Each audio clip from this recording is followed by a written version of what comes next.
This just in. Stop. This week, comma, on the written writ. Stop. Ralph, comma, covers. Grammar? Stop. That can't be right.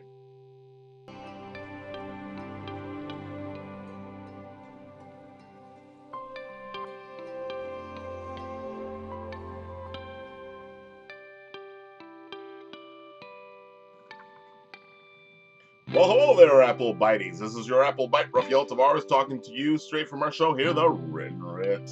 A show where you and I and you, take a journey together to become better writers. You may be asking yourself, Ralph, what's your show going to be about this week? Well, let's say last week when I was writing the word of the week, I misspelled it. And I realized I do a lot of misspelling. I don't spell so well. Yes, so I figured I'd talk to you guys about, well, just that. Sometimes you need to make sure you check over your work. You can't just send it out there like thinking, hey, it's perfect, because it isn't sometimes. And we need to stop relying on stuff like autocorrect. Let me tell you something, there are times when autocorrect does things that I don't even understand, like putting one word in for another word, or just spelling something in a way that you're like, what the heck? I thought you were supposed to fix things. Well, that's why you need to check your spelling. Make sure that everything is going on by proofreading it and editing your own work. That's all very important. In the beginning, when you're just doing your first draft and you're just writing, it should be important too because it gives you the flow of things. But as you work on it, you need to make sure that you are improving things, your grammar, your spelling, and you're just checking things out. See, my BFF Cadma, what we did was that I needed to work on my vocabulary.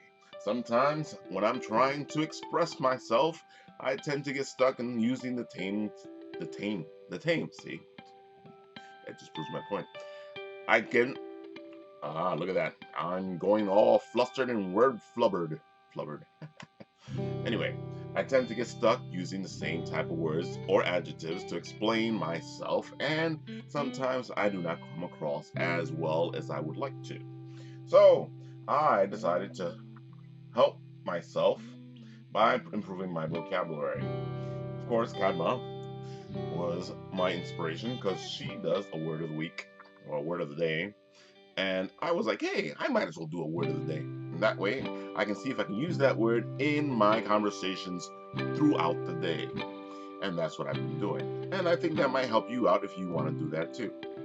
Now, besides Kadma, who tends to proofread a lot of the stuff that I do to help me out, I, of course, have Myra Loy, who I've known for many years, and she has been my first editor, so to speak. You see, when I was working on Vampire the Masquerade, I was the leader and the guy in charge, or the storyteller, or whatever you want to call him.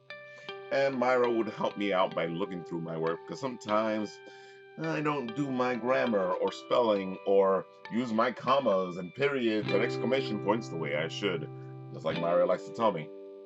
As a matter of fact, so does Kevin. I see a trend happening here, don't you?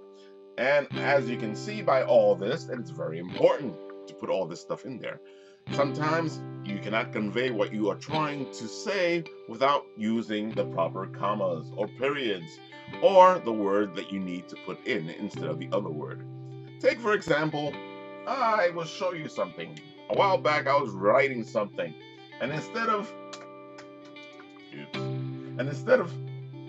shoulders, I put soldiers. Now, that makes the story completely different. If she was just standing there rubbing her shoulders, and you put in she was just standing there rubbing her soldiers, that's two different types of stories. No, let me not get into that. Anyway, you can see what I'm trying to say here. So make sure you get your commas, your periods, your proofreading, your editing. Make sure your grammar's right. Get your spelling correct, and don't use the autocorrect, because you never know. It might autocorrect you into the wrongest of things. And I've seen this happen too. Besides me doing it to myself. And that's what I wanted to talk to you guys about. And hopefully I didn't misspell anything on the board. I probably should have checked before I wrote everything down and started talking to you, but I guess not. Proofread. Check your stuff out. It's important. You know what I mean? Yeah, you don't want another mistake like writing insidious with an E instead of an I. Or was it an I instead of an E? Well, see, look at that. I should proofread myself right now. Well, hopefully this helped you out, because I know it helped me out, because sometimes I just need to put stuff on the board or in my pad so I can work through it. And I know that that helps me considerably. Now, let's get on to our next part of our weekly scheduled programming. You know what I mean? Oh, you're wondering what I'm going to do. Well, let's have some magic. Here we go. Poofity poofity, abracadabra. There you go. Look what I did right there. It's all magical and whatnot, because I'm a magical person. No? Okay.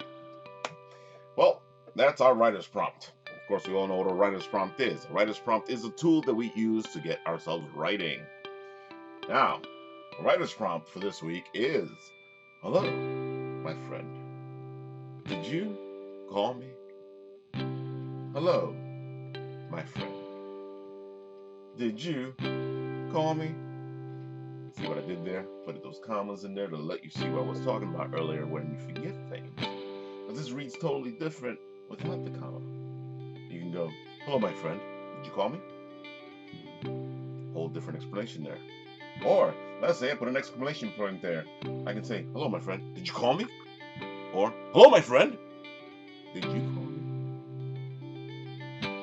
See what I'm doing there? Ooh. Oh, technical and whatnot. Just kidding. If you want, like I was talking earlier, when you forget things or you misspell things, it changes what you're doing. So if you want, play with it. See what you come up with. Why don't you do the same writer's prompt differently by putting the commas in or changing it like I was just stating. Simple. Have fun with it. Enjoy it. If you want to share with us, put it there in the comments section. And I can see what's going on, and hey, who knows? Maybe I'll put it in a future show. All right, so that is our show for the week. Tune in next week when I'll say, boy, that was really presumptuous of Ralph to do that. Adios. On a more serious note, I really am not feeling well this week. There's a huge sinus headache here. And I must say that me doing a grammar show is just ludicrous. Totally insane. Maybe I'm just covering it from my point of view. Probably. Booyah. Alright, Applebiteys, that's our show for the week. Do yourself a favor and press the thumbs up button because you know you like the show. Go ahead. If you want to see the previous episode of me doing some crazy Mario looking thing, well, there it is right there on the side. Yep, that's right. It's me, Mario. Maybe it's not Mario. Till next week, this is Rafael Tavares signing off. Do yourself a favor, take a bite out of the apple, and become a subscriber. Thunder! Thunder! Thundercats! Oh! I just had to do that.